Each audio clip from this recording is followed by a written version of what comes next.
Whenever you have that one deal itis in front of you, part of it's a mindset issue. It's like you can only think about the effort you put into that deal, and it's like, oh, I don't want to do that again. I don't know if I can do that again. Versus now, it's like, dude, I'll just go find another deal in an hour. Like, it's not hard.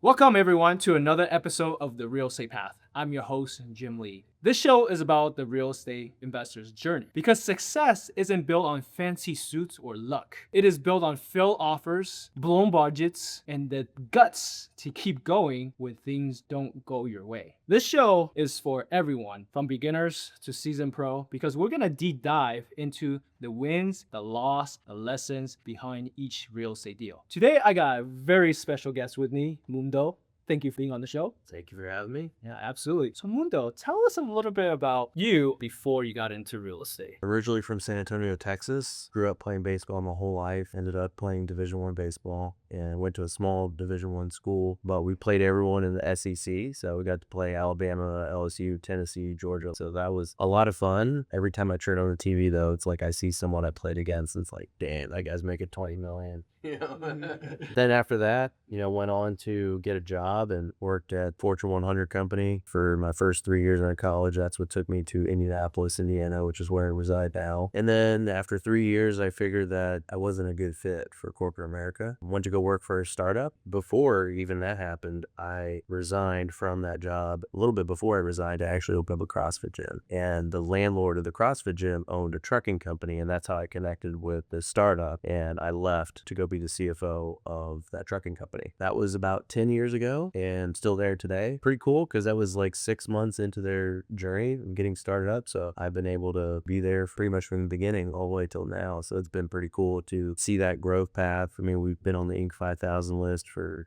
fastest growing companies in America been on it 5 times now. So it's been pretty cool to watch that growth from pretty much nothing to where we are today. So it's been fun. Had a bunch of experience in commercial real estate along the way. I didn't really started getting super aggressive into real estate until I joined Subto, and that was about 2.5 years ago. And that's when I really started growing and acquiring properties, creatively, and that's kind of where I'm at from there to today. So tell me more about that. How's that been going for you ever since you joined Subto? You're very actually well known in the community as being the Morby Method guy. How did you get from joining Subto to being that guy? Yeah, I mean, it was really everything I do, I just try to be the best at. Obviously I don't achieve that always, but if I'm going to be a janitor, I want to be the best janitor in the world, at everything I do. I want to be at the top of the game. And it's just how I'm wired, how I'm driven. And when I first got into Subto, I was like, all right, well, how can I be at the top of the game? That's really difficult because it's such a crazy, amazing community that there's people doing big things, and you can't just like walk in and just start doing big things, right? It's very, very difficult. Real estate's a slow game. It's not very quick. It requires a lot of resources. Sure, you can do a lot of deals with no money out of your pocket, but in order to do that, you have to have a ton of credibility. In a lot of cases, a big brand to be able to, a lot of trust, right? To be able to get to the point where you're raising millions and millions of dollars and buying large assets. And so when I first got started, it was like, well, there's like 17,000 or whatever. I think it was actually like 10,000 people at the time when I joined Subto, and like there's 10,000 people doing the same thing. It's like, how do I differentiate myself from everyone else? And I noticed that Morby Method, it's a creative finance strategy where it's a form of seller finance where the seller wants a large down payment and they're willing to do seller finance, but they want a large down payment. And that goes against what most people are doing in creative finance because they want to get a deal as cheap as they can in terms of the entry. So what you do is you get a DSCR loan or hard money loan, whatever you want to call it, and use that to fund that down payment. So there's a lot more to it, but that's kind of like the 30-second explanation of it. And I decided that that was going to be my niche. I had a really strong banking background. So for me to grasp the moving pieces, the underwriting, the concept, it clicked very naturally for me. But when it didn't click for a lot of people because I had the background, they didn't. And so that's where I just developed my niche. And that is how I grew a brand within the community, is because it's pretty easy to grow a brand when there's a party of zero, right? If you're the only one doing it. Now it's becoming a lot more well known, but a couple years ago,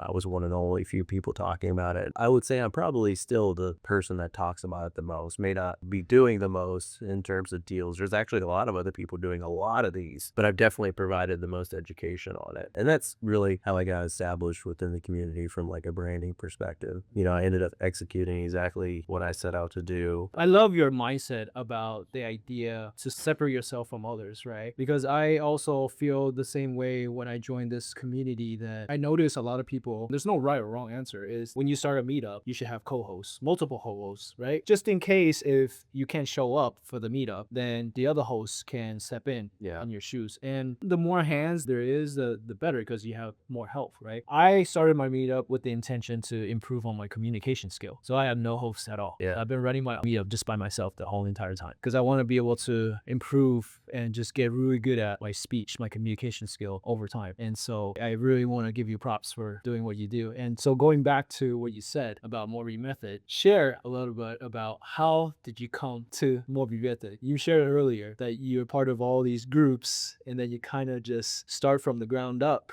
and then finally found your path. Can you share a little bit about that? I was kind of going down a path that wasn't really well cut out yet. There wasn't a lot of education around it. It was something that was very confusing to a lot of people, especially me being new in the community and new to not real estate, but new to creative finance. Definitely a different animal. And I just had to figure it out. I've made every single mistake you could probably make. And just like everyone else has when they first started learning, obviously the best way to learn is through experience. So I just got my hands dirty and got experience and learned through transactions and had things go wrong where you look back on it, the today version of me wouldn't do a deal from 2 years ago that I did, because the underwriting doesn't make sense. And I know a lot more now about what could happen in those types of deals as far as just the underwriting structure, the capital stack, all that kind of stuff. And that's just part of learning. Everyone goes through that. So you're part of Subto, Gator, and Top Tier TC, right? Yep. Owners Club. Yeah. Yeah, and Owners Club, like every single part of Pace Morby's community. Where did you learn underwriting and all that out of all these groups? I actually didn't learn underwriting from anything. We have every resource you could think of. Or the experiences that you were talking about earlier. Yeah, there are underwriting resources in the community. I mean, it was all like I already just knew underwriting. But as far as like deal specific, that's just through experience. It's one thing to see numbers on a paper, and it's another to like actually live it and go through the different things that occur in transactions and just real estate in general. So reflecting back really on my journey, I think one thing that was pretty pivotal was the first 6 months, I didn't really just jump into a deal. I have a little bit of an engineer type of mindset, and Pace sometimes talks about that, where you can get into this paralysis by analysis. And the dangerous part about that is people come into the community and they just learn. They don't take any action. I took that path for the 6 months, but it was very strategic. It was not learn, and I'm just gonna keep learning because I'm scared. For me, it was learn because I don't want to do things incorrectly. I knew that I wanted to go down this path of learning Morby methods, but in that meantime, while I was still getting experience for creative finance, I became a TC. So I became top tier TC certified. Then I started TCing. I actually built a software. At the time, the market for TCs is very saturated, and there was a couple TC companies that just took the lion's share of volume. So a lot of people coming in as a TC is very, very hard to acquire clients. The challenge is you have the experienced operator, and the experienced operator doesn't want a newbie touching their file, right? Yep. And the newbie doesn't want a newbie touching their file because the newbie doesn't know anything as far as the newbie as the buyer. So they definitely don't want two newbies together. That's not a recipe for success. So as a new TC with no experience in creative finance, it's very, very difficult to get any clients. And the path almost always is like partner with someone who has experience, work for a TC company, and then start off on your own. But even if you partner with that larger TC company, you're still contributing to them taking up the market share. Very, very difficult. So I built a software that gave clients transparency to everything I was doing, and that had like percentages. Like as I complete the file, they see the percentages, they log into a portal, they see everything I'm working on. And that was how I grew and started doing a bunch of transactions, because I had something something that no one had. To this day, I don't think anyone really has anything publicly. Gained a ton of experience. I learned, pretty much every creative finance strategy you can think of. And I kept building my knowledge and training around Morby methods because I knew that was the path I wanted to take. And then eventually Morby method opportunity came up and, I stepped into it. And honestly, looking back on it, probably shouldn't have bought that deal. It was one of those things where it's like, okay, this is the deal I'm going to do. Finally got someone to agree to the terms. It looked structured right, but then I had a whole bunch of things end up falling apart towards the end, and I ended up still doing the deal. But now, fast forward a couple years, going back, I would have just like, hey, you know what? I'm just going to find another deal. So whenever you have that one deal itis in front of you, part of it's a mindset issue. It's like you can only think about the effort you put into that deal, and it's like, oh, I don't want to do that again. I don't know if I can do that again. Versus now, it's like, dude, I'll just go find another deal in an hour. Like, it's not hard. So it's mindset, experience, going through all that. It's just part of the journey of learning. Yeah, that's brilliant. I love it because I always tell my audience, my peers, my volunteers, if you're starting, if you're new, try something for 3 months. See if you like it. Yeah. See if you get results. If you don't like it, move on. Try another one. You don't have to stick to one thing. There's so many different ways of making money in real estate. I think Pace had say like 52 or I don't know how many ways, but there's like many ways of making money through real estate. The way how you approach things, man, joining TC, whereas most people, they tend to just, I want a deal, I'm always just going to join Subto. But you study like a student, you wanted to learn everything that's available that's out there before you pick one. I think that's really good. The best way I can think of in this scenario in the real estate investing world is oftentimes I always hear when you're looking to buy, let's say, a rental property, right, in an area, the best thing you can actually do is actually go talk to the property management company and see what type of property that they like to manage, because they know everything. Just it's no different than what you're doing with TC. You join TC, you get to know everything about the Pace Morby world, all the creative finance world. There you go, and then find the best for you. Yeah, I mean, TCs are like the most dangerous in terms of like the skill set because they're the quarterback of the transaction. They could use that skill set to really grow as a buyer and start to scale, but that's not usually the personality of a TC. Usually they're more reserved and they're more back office focused and they want to do the paperwork. They don't want to buy real estate. So I just chose that path because I knew it was I was going to be the quarterback. Like, what better seat to be in than that? And especially to learn through someone else's deal. And it's not me having to take that responsibility as the buyer, and I can still learn from the deal. So how is it going now? I don't do any TC work anymore. The only times I do TC work is for my own transactions, but I'm getting to the point where like I don't even want to do that. Really, I just partner with people in the community. So I do a lot of education, on Morby methods for people in the community that want to partner. I'll usually fill a gap for them in terms of they don't know how to do it. So I'll help them close on it and JV partner with them on the deal. But my main focus really this year is building a software company. That's really my main focus for this year. Last year I had 25 goals and I feel like that was just way too crazy that I couldn't get any of them reasonably tracked and make focus to. How did you come about that? Like, what made you decide I'm just gonna set 25 goals for? Oh man, is it because 2025? No, this was totally Pace's fault. He came out with this 5 categories, 5 goals, and you had to do it to get access to the Zoom. And I was like so committed to it, and it just got to the point where I was just there's a point where it gets to be too much, and it's like you can't just track and manage to that. It's a lot. So very, very focused. Like my only focus this year is building a software company from a professional level. It's to building a software company, and then on the other end, personal is just being a better husband and father, being more present. That's really the 2 goals this year. That's it. And really starting to focus more on, probably transitioning at some point what I'm doing now today and the CFO stuff over to full-time focusing on software. That's really what I'm doing. What inspired you to want to build the software? I've been building software for the past 6 years as part of what I do. I like to build products, and I feel like the hodgepodge of different products I was using for real estate and to get deals just wasn't really what I wanted. So I started building something for myself, like internally, and then things started to materialize, and I started just one at a time, feature by feature. And I just started this probably 2 months ago. I got to a point, about a week into the development, I was like, this can actually turn into something. it was actually solving a problem that there's really no solution for currently. So then I was like, all right, I'm going to go all in on this and just build it. Okay. So it was just momentum kicks off and then you found something, oh wow, I can actually solve problems for a lot of people. Yeah.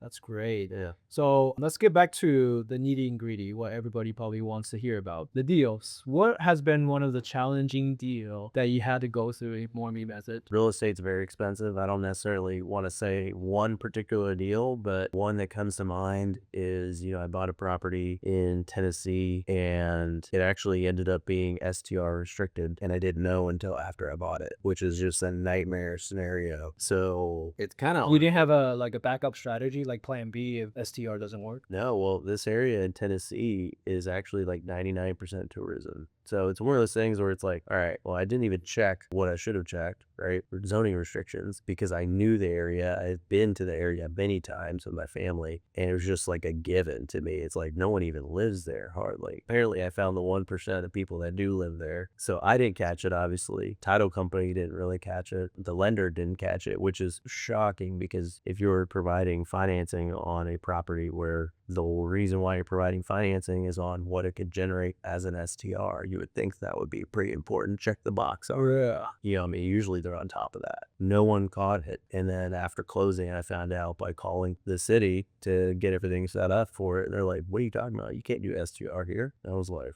oof, that's a problem. How'd you overcome that? We're in the process of developing more of a corporate retreat model. So having long-term leases with corporations to where they can rent it for blocks of time and then use that for corporate board meetings and then also giving away vacation time to their employees. So we're developing a program where they can achieve their corporate ROI, but then they can also give back to their employees and they're essentially leasing the property from us on 30-day leases. So that's the model we're looking to deploy to get around the short-term rental restriction. Nice. So that was a very unexpected. Luckily, with our capital structure, we had pretty healthy amount of capital structured into the deal. And without that, I mean, we would have been smoked because it's a 1 point, over $1 million property. And, the mortgage on that, mortgage and just holding cost of the property, keeping up with is about $7,000 a month. So it's a big number. If you got zero revenue coming in, that's $7,000 a month. Where's that coming from? Right. So that's, we have 4 or 5 months to figure that out. So we got to get it going. So that's one thing that we navigated. That's been interesting for sure. Did you tap into the community for help? Yeah, I mean, a little bit, but, I pretty much came up with that, solution that we ended up landing on pretty quickly. Like probably within 10 minutes of getting that phone call, it was like things like that happened and pretty easy to be a victim mentality at that point. And my first thought was like, all right, how do I solve this problem? Yeah, just changes your way of thinking, especially being involved in creative finance. It's like, how do you find a creative solution, right? I'm always thinking outside the box. So it's definitely a change in mindset for sure.